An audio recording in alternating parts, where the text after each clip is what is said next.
بسم اللہ الرحمن الرحیم۔ السلام علیکم ورحمۃ اللہ وبرکاتہ۔ الحمد للہ وکفی وسلام علی عبادہ الذین اصطفی، اما بعد۔ حاضرین و ناظرین، یہ درس قرآن نمبر 346 ہے اور آج سورۃ النساء کی صرف ایک آیت کی تلاوت و تشریح کی جائے گی۔ آیت نمبر 2۔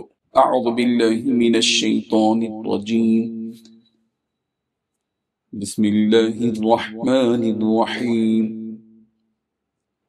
وآتوا اليتامى أموالهم ولا تتبدلوا الخبيث بالطيب ولا تأكلوا أموالهم إلى أموالكم إنه كان حوبا كبيرا، صدق اللہ العظیم۔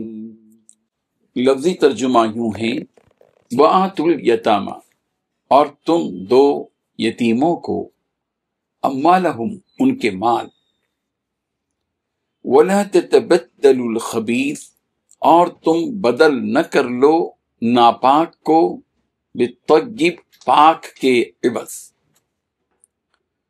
وَلَا تَأْكُلُوا، اور تم نہ کھاؤ، اموالہم، ان کے مال، اِلَىٰ اموالکم، اپنے مالوں کے ساتھ ملا کر، اِنَّهُ كَانَ حُوبًا كَبِيرًا، بلا شبہ یہ ہے گناہ بہت بڑا۔ ترجمہ یوں ہے، اور یتیموں کا مال جو تمہاری تحویل میں ہو ان کے حوالے کر دو، اور ان کے پاکیزہ اور عمدہ مال کو اپنے ناقص اور برے مال سے نہ ملاؤ، نہ بدلو، اور نہ ان کا مال اپنے مال سے ملا کر کھاؤ کہ یہ بڑا سخت گناہ ہے۔ اس آیت میں 4 باتیں بتائی گئی ہیں۔ پہلی بات، یتیموں کا جو مال تمہارے قبضے میں ہے وہ یتیموں کے حوالے کر دو۔ دوسری بات، ان یتیموں کے اچھے مال کو خراب مال سے تبدیل نہ کرو۔ تیسری بات، ان یتیموں کے مال کو اپنے مال کے ساتھ ملا کر ان یتیموں کا حصہ جان بوجھ کر لاپرواہی سے خود استعمال مت کرو۔ چوتھی بات، تمہارا یہ عمل بہت بڑا گناہ ہے۔ بزرگان محترم، مفسرین نے لکھا ہے کہ بنی غطفان نامی قبیلے کے ایک شخص کے بارے میں یہ آیت نازل ہوئی۔ اس شخص کی پرورش میں ایک یتیم بچہ تھا جو اسی کا بھتیجا تھا۔ جب یہ بچہ بالغ ہو گیا تو اس نے اپنے چچا سے اپنا مال طلب کیا۔ چچا نے اس کا مال سپرد کرنے سے انکار کر دیا۔ چچا بھتیجے دونوں رسول رحمت صلی اللہ علیہ وسلم کی خدمت میں پہنچے۔ اس وقت یہ آیت نازل ہوئی۔ جب چچا نے یہ آیت سنی اور یہ حکم سنا کہ وَآتُوا الْيَتَامَى أَمْوَالَهُمْ، اور یتیموں کو ان کا مال دے دو، تو اس نے کہا کہ ہم اللہ اور رسول کی اطاعت کرتے ہوئے اور بڑے گناہ سے پناہ مانگتے ہیں۔ چنانچہ چچا نے اپنے یتیم بھتیجے کے حوالے اس کا مال کر دیا۔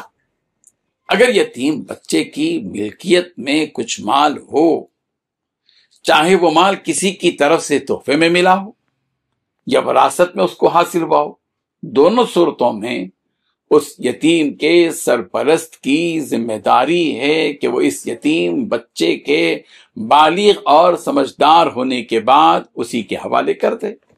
یتیم کو اس کا مال کب حوالے کرنا چاہیے، اس کی وضاحت اس سورت کی آیت نمبر 6 میں کی گئی ہے۔ ان آیتوں کے ان یتیموں کے اچھے مال کو خراب مال سے تبدیل نہ کرو۔ اس کا مطلب یہ ہے کہ تمہارے پاس اللہ نے جو حلال مال دیا ہے، جو تمہاری اپنی کمائی کا ہے، اس کو چھوڑ کر یتیموں کا مال مت کھاؤ جو کہ حرام ہے تمہارے لیے۔ اگر تم نے ایسا کیا تو اس کا مطلب یہ ہے کہ تم نے طیب کو، پاکیزہ کو چھوڑ کر خبیث کو، گندگی کو اختیار کیا۔ یہ صورت بھی درست نہیں ہے کہ اپنا گھٹیا مال یتیم کے حصے میں لگا کر اس کا اچھا مال تم لے لو۔ ظاہر ہے کہ یہ بھی حرام ہی ہے۔ چنانچہ اس زمانے میں بعض لوگ ایسا کرتے تھے کہ یتیم کے مال کی تعداد تو محفوظ رکھتے تھے، مگر اس میں جو اچھی چیز نظر آ جاتی خود لے لیتے تھے، اور اس کی جگہ اپنی خراب چیز، ردی چیز، گھٹیا چیز رکھ دیتے تھے۔ عمدہ بکری کے بدلے میں لاغر بیمار بکری اس یتیم کے مال میں لگا دیتے تھے۔ نقد رقم جو کھری ہوتی تھی اس کے بدلے میں کھوٹی رقم رکھ دیتے تھے۔ اس قسم کی تمام صورتوں سے یہاں منع کیا گیا کہ وَلَا تَتَبَدَّلُوا الْخَبِيثَ بِالطَّيِّبِ، ان یتیموں کے اچھے مال کو خراب مال سے مت بدلو۔ اور پھر کہا گیا وَلَا تَأْكُلُوا أَمْوَالَهُمْ إِلَىٰ أَمْوَالِكُمْ، یتیموں کے مال کو اپنے مال میں ملا کر نہ کھا جاؤ۔ جن لوگوں کی پرورش میں یتیم بچے ہوتے ہیں، ان میں جن کا مزاج خیانت کا ہوتا ہے، ایسے لوگ مختلف تدبیروں سے یتیموں کا مال اپنے مالوں میں ملا کر کھا جاتے ہیں۔ اس قسم کی صورتوں سے بچنا چاہیے۔ یتیم کے سرپرست کی ذمہ داری ہے کہ وہ پوری طرح احتیاط سے یتیم کا مال خرچ کرے۔ یتیم کے ساتھ ناانصافی کا یہ رویہ بہت بڑا گناہ ہے، اور اس گناہ سے بچنا چاہیے۔ اللہ تعالی ہم سب کو عمل کی توفیق عطا فرمائے، آمین۔ وآخر دعوانا ان الحمد للہ رب العالمین۔ ڈیلی درس قرآن کو سبسکرائب کیجئے، اپنے تاثرات اور مشورے ارسال کیجئے، اور متعلقین کے گروپ بنا کر انہیں روزانہ درس قرآن بھیجیں اور اجر ثواب پائیں۔